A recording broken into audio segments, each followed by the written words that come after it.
हरियाणा सरकार ने MBBS bond मामले में कई अहम बदलाव किए और ये सभी बदलाव एमबीबीएस छात्रों की मांगों को ध्यान में रखकर उनके साथ बातचीत के बाद किए गए। नए बदलावों के बाद जहां एक और सरकार ने 7 साल के बॉन्ड एग्रीमेंट की समय सीमा को घटाकर 5 साल कर दिया, तो वहीं इस 5 वर्ष में पीजी की पढ़ाई को भी शामिल किया गया है। यानी एक तरह से अब बॉन्ड की समय सीमा 2 साल होगी और इसके साथ ही बॉन्ड राशि को जो पहले 40 लाख किया गया था उसे भी अब घटाकर 30 लाख किया गया है। इसमें से यदि फीस घटा दी जाए तो ये राशि करीब 25 लाख होगी। साथ ही आपको बता दें कि लड़कियों के लिए इसमें 10% की छूट का निर्णय लिया गया और इस राशि में संस्थान की फीस भी शामिल नहीं है। इसके साथ ये भी फैसला लिया गया कि यदि एमबीबीएस की पढ़ाई कर रहे किसी छात्र के साथ कोई भी अनहोनी हो जाती है तो उसका परिवार बॉन्ड राशि भरने के लिए बाध्य नहीं होगा। सरकार ने एक और महत्वपूर्ण निर्णय लिया कि पढ़ाई के बाद 1 साल के अंदर एमबीबीएस छात्रों को सरकारी नौकरी दी जाएगी और इसके साथ ही यदि कोई छात्र पढ़ाई पूरी करने के बाद प्राइवेट नौकरी करता है तो उसका वेतन सरकार द्वारा मेडिकल ऑफिसर को दिए जा रहे वेतन से अगर कम है तो उसे तब तक बॉन्ड की राशि नहीं देनी होगी जब तक उसका वेतन मेडिकल ऑफिसर के वेतन के बराबर या उससे ज़्यादा नहीं होता। ऐसी स्थिति में सरकार उसे अनुबंधित नौकरी ऑफर करेगी। गौरतलब है कि हरियाणा सरकार ने चिरायु, आयुष्मान भारत और निरोगी हरियाणा जैसी अनेक योजनाएं चलाई जो प्रदेश के लोगों को बेहतरीन स्वास्थ्य सुविधाएं प्रदान करने के लिए शुरू की गई हैं। साथ ही हरियाणा में सभी जिलों में मेडिकल कॉलेज भी बनाए जा रहे हैं और सरकारी अस्पताल खोले जा रहे हैं। इस पूरे मामले पर छात्र जो हैं वो पूरी तरह से सीएम के निर्णयों से असहमत दिखाई दे रहे हैं। इस मसले को लेकर सीएम का और एमबीबीएस छात्रों का क्या कुछ कहना है, सुनिए। आज अभी जो हरियाणा प्रदेश के हमारे मेडिकल कॉलेज के स्टूडेंट्स हैं, एमबीबीएस के स्टूडेंट्स, उनके साथ एक लंबी वार्ता हुई है। वैसे तो वार्ता के 2 दौर पहले भी हुए हैं, आज तीसरा दौर इनके साथ हुआ है। हमने 2 साल पहले एक पॉलिसी बनाई थी मेडिकल स्टूडेंट्स के लिए कि जिसके अंदर कुछ उनकी बॉन्ड की राशि बढ़ाई थी, कुछ टाइम पीरियड भी बढ़ाया था। ये ठीक है कि वो हमारी जो बॉन्ड की राशि और जो टाइम पीरियड था वो सब स्थानों से थोड़ा ज़्यादा ही रखा गया था और उसका एक विशेष कारण भी था कि हम लोग चाहते थे कि जितने भी डॉक्टर हमारे मेडिकल कॉलेज से, सरकारी मेडिकल कॉलेज से पढ़ते हैं, वो सब सरकारी नौकरी को प्राथमिकता दें, क्योंकि हमारी डॉक्टर्स की आवश्यकता ये काफ़ी बढ़ रही है और वो पूरी भी नहीं हो रही है। खास करके अब जैसा हमने एक यूनिवर्सल लेवल पर कुछ योजनाएं बनाई हैं, जैसा आयुष्मान भारत की जगह हमने चिरायु हरियाणा की योजना शुरू की है, जिसके अंदर 13 लाख परिवार और अतिरिक्त जुड़ गए हैं। पहले 15 लाख परिवारों तक ये योजना थी, अब 28 लाख तक हो गई है। 1 करोड़ 25 लाख सदस्य हैं, सिटीजन्स हैं, जिनको इस योजना का लाभ मिलेगा। 5 लाख रुपया प्रति परिवार का एक प्रकार का हेल्थ इंश्योरेंस में हुआ है।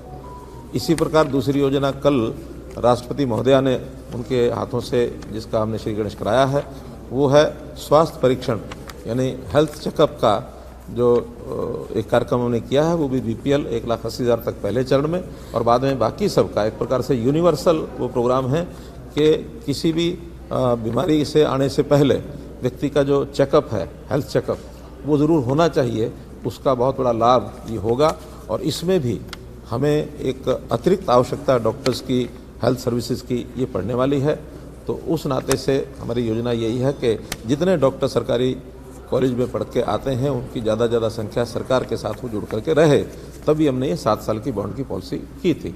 लेकिन फिर भी हमारे ऐसे विद्यार्थियों को थोड़ा ज़्यादा समय लगा, तो हमने उस बातचीत के माध्यम से कुछ उसमें परिवर्तन किए हैं और वो जो परिवर्तन किए हैं उसकी जानकारी मैं आपको देता हूँ। पहला तो इस समय को 7 साल की बजाय 5 साल कर दिया है।